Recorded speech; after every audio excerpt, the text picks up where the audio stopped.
BJP से suspend Nupur Sharma गिरफ्तारी का तलवार लटक रही है। मुंबई पुलिस जल्द ही नुपुर शर्मा को पूछताछ के लिए समन भेज सकती है। AIMPLB ने भी कानूनी कार्रवाई की मांग की। पर मोहम्मद के खिलाफ बीजेपी नेताओं की टिप्पणी करने के मामले में विवाद गहराता जा रहा है। अंतर्राष्ट्रीय स्तर पर यह मुद्दा गर्मा गया है। नुपुर शर्मा और नवीन कुमार जिंदल की कथित गैर जिम्मेदार टिप्पणियों ने यहां देश विरोधी तत्वों को बोलने का मौका दे दिया है। वहीं भारत के लिए कूटनीतिक मुश्किलें भी खड़ी हो गई है। दुनिया के कई मुस्लिम देशों में पैगंबर मोहम्मद के खिलाफ बीजेपी के नेताओं की टिप्पणियों की कड़ी आलोचना की है। ऐसे में भारतीय विदेश मंत्रालय MEA के अधिकारी अब ताबड़तोड़ इस नुकसान की भरपाई करने की कोशिश कर रहे हैं। इस्लामिक देशों के संगठन OIC के सचिवालय ने तो पैगंबर मोहम्मद के खिलाफ सत्तारूढ़ पार्टी नेताओं की टिप्पणियों का हवाला देते हुए भारत में मुस्लिम विरोधी माहौल बनाने की कोशिशों का नाम देने का प्रयास किया। इसके बाद विदेश मंत्रालय ने इस आरोप को खारिज कर दिया। OIC की ओर से आपत्ति जताने के बाद विदेश मंत्रालय ने कहा है कि भारत सरकार OIC सचिवालय की अनुचित और संकीर्ण सोच वाली टिप्पणियों को स्पष्ट रूप से खारिज करती है। विदेश मंत्रालय ने साफ कहते हुए कहा है कि बीजेपी नेताओं की टिप्पणियां किसी भी रूप में भारत सरकार के विचारों को प्रतिबिंबित नहीं करते हैं। बीजेपी से सस्पेंड नुपुर शर्मा के खिलाफ जल्द ही कानूनी कार्रवाई की जा सकती है। मुंबई पुलिस जल्द ही उन्हें पूछताछ के लिए समन भेज सकती है।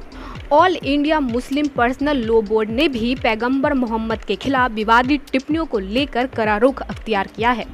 बोर्ड की ओर से एक चिट्ठी जारी की गई है जिसमें पैगंबर मोहम्मद पर अपमानजनक और अशोभनीय टिप्पणी करने वाले बीजेपी नेताओं को पार्टी से सिर्फ निलंबित करने ही नहीं बल्कि उनके खिलाफ कानूनी कार्रवाई करते हुए कड़ी सजा की मांग की है।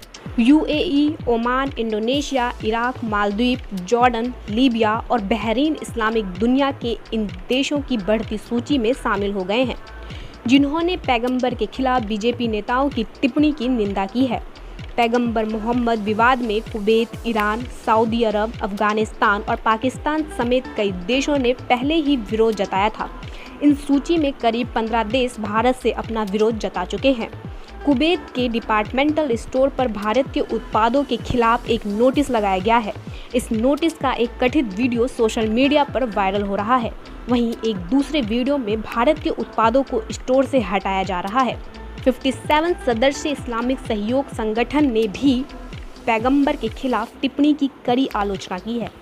OIC के सचिवालय ने पैगंबर के खिलाफ बीजेपी नेताओं की टिप्पणियों का हवाला देते हुए भारत में मुस्लिम विरोधी माहौल बनाने की कोशिशों का नाम देने का प्रयास किया।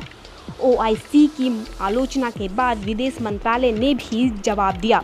भारतीय विदेश मंत्रालय ने कहा है कि बीजेपी के नेताओं की टिप्पणियां किसी भी रूप में भारत सरकार के विचारों को प्रतिबिंबित नहीं करते हैं।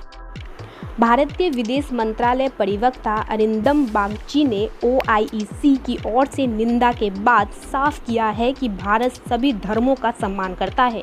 OIC की टिप्पणियों को विदेश मंत्रालय ने गैर जरूरी करार दिया। बीजेपी से सस्पेंड नुपुर शर्मा की पैगंबर मोहम्मद के खिलाफ कथित विवादास्पद टिप्पणी के लिए मिल रही धमकियों के लिए नुपुर की शिकायतों पर दिल्ली पुलिस ने FIR दर्ज कर अज्ञात लोगों के खिलाफ जांच शुरू कर दी है। नुपुर शर्मा ने पैगंबर मोहम्मद के खिलाफ टिप्पणी को लेकर काफ़ी मांग की है। उन्होंने ट्वीट करते हुए लिखा है कि मैं पिछले कई दिनों से TV डिबेट पर जा रहा हूं, जहां रोजाना मेरे आराध्य शिव जी का अपमान किया जा रहा है। हमारे महादेव के अपमान को मैं बर्दाश्त नहीं कर पाई और मैंने रोष में आकर कुछ चीज़ें कह दी। अगर मेरे शब्दों से किसी की धार्मिक भावनाओं को ठेस पहुंची हो तो मैं अपने शब्द वापस लेती हूं। पैगंबर मोहम्मद पर विवादित टिप्पणियों को लेकर बीजेपी पहले ही नुपुर शर्मा और नवीन कुमार जिंदल के खिलाफ कार्रवाई कर चुकी है।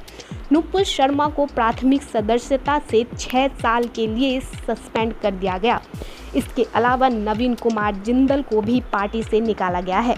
नवीन कुमार जिंदल दिल्ली बीजेपी के मीडिया हेड की जिम्मेदारी संभाल रहे हैं।